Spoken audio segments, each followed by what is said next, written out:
ये हमारा दुर्भाग्य है कि ऐसे नमूने हमारी विधानसभा में आ गए।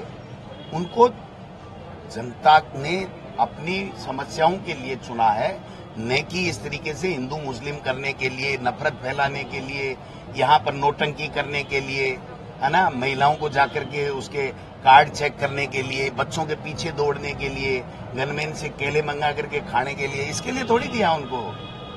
अरे राजस्थान की विधानसभा में 200 जनप्रतिनिधि हैं, उसमें उनका नाम है।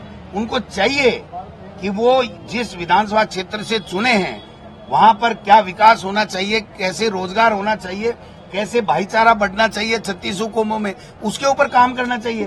और वो तो नफरत फैलाने का काम कर रहे हैं।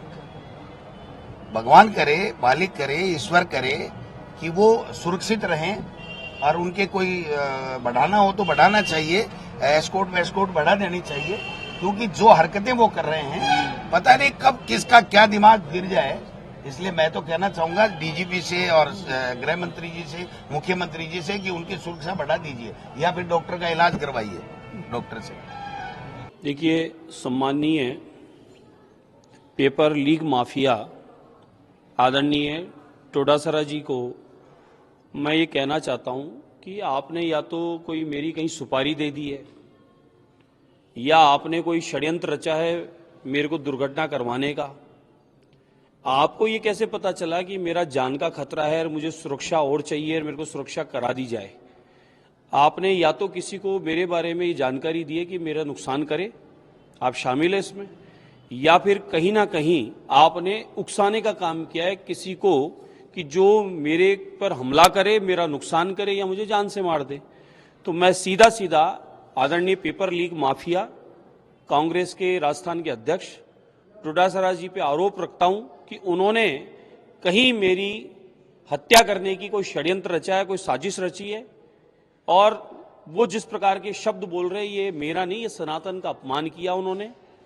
और सनातन का अपमान करके उन्होंने ये अपनी कांग्रेस की रीति नीति ये जग जाहिर कर दिया कि कांग्रेस हमेशा से सनातनियों के, अध्यात्म गुरुओं के, भारत की संस्कृति परंपराओं के खिलाफ रहे हैं।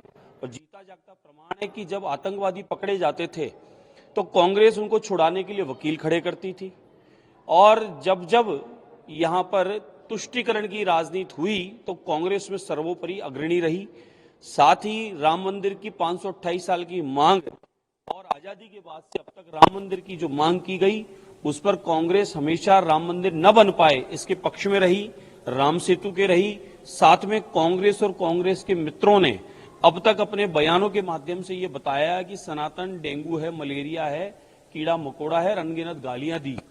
तो मेरा मानना है कि कांग्रेस हमेशा से सनातन की विरोधी रही है और उसी बात को इन्होंने एक सनातनी व्यक्ति का, आध्यात्मिक व्यक्ति का ये इस प्रकार से अपमान करने का काम जो टोडासरा ने किया है, जनता समय आएगा जवाब देगी। और इसी प्रकार आप बोलते रहिए, इसी प्रकार आप अपमान करते रहिए, इसी प्रकार आप गमछे और ठुमके करते रहिए। समय अनुरूप जिस प्रकार से आपको पिछले चुनाव में रिजल्ट आया, दिल्ली में आया, उपचुनाव राजस्थान में आया, और आने वाले समय में पूरे भारत वर्ष में कांग्रेस मुक्त भारत का जो संकल्प है वो पूरा करने में आप स्वयं अग्रणी रहेंगे, ये मुझे पूर्णतः विश्वास है। आपने मेरा नहीं, सनातन का भी अपमान किया है और साथ में भारत की संस्कृति परंपरा को भी आपने इस प्रकार से अपमानजनक शब्द बोलकर और आपने अपने आप पर ही कलंक लिया है। देखो, संभाजी नगर है, वहाँ पर जो औरंगजेब की जो कब्र है उसको हटाए जाने की मांग विश्व हिंदू परिषद और हिंदुवादी संगठन कर रहे थे। उसी परिप्रेक्ष्य में ये जो कल की घटना हुई उसको देखा जा रहा है, किस तरह देखते हैं आप, क्या प्रतिक्रिया है उसको? देखिए, सर्वप्रथम तो मैं इस पक्ष में हूं, हमारे जितने भी सनातनी संगठन हैं जिन सबने एक जायज मांग की है, भारतवर्ष में जितने भी आतंकताई आए, ये आतंकी लोग आए, लुटेरे आए, ये लुटेरे यहां देश को लूटने आए, यहाँ के मठ मंदिर आश्रमों को, मूर्तियों को खंडित करने आए, मार मार के धर्म परिवर्तन इन्होंने यहां कराया। और यहां पर माताएं बहनें से लेकर अनगिनत को इन्होंने अपनी जो हरकतें की वो हम सबको पता है। कहने से पीड़ा और मन दुखी होता है। ऐसे आतंकताई, औरंगजेब हो या इन मुगलों का कोई भी अस्तित्व हो, उनका नामो निशान भारत में नहीं होना चाहिए। यहाँ इस प्रकार के मकबरे और मजारें जो बना दी गई हैं आतंकवादियों की, इनको हटाकर और यहाँ पर शिवाजी महाराज, महाराणा प्रताप, लक्ष्मीबाई, जीजाबाई, अहिल्याबाई, इनकी मूर्तियां स्थापित होनी चाहिए, ताकि हमारे देश की नई पीढ़ी को ये इतिहास भी पता चले कि आतंकवादी, ये मुगल इस देश को लूटने के लिए जो आए थे, यहाँ की संस्कृति को मिटाने के लिए आए थे, इनका नामो निशान मिट गया।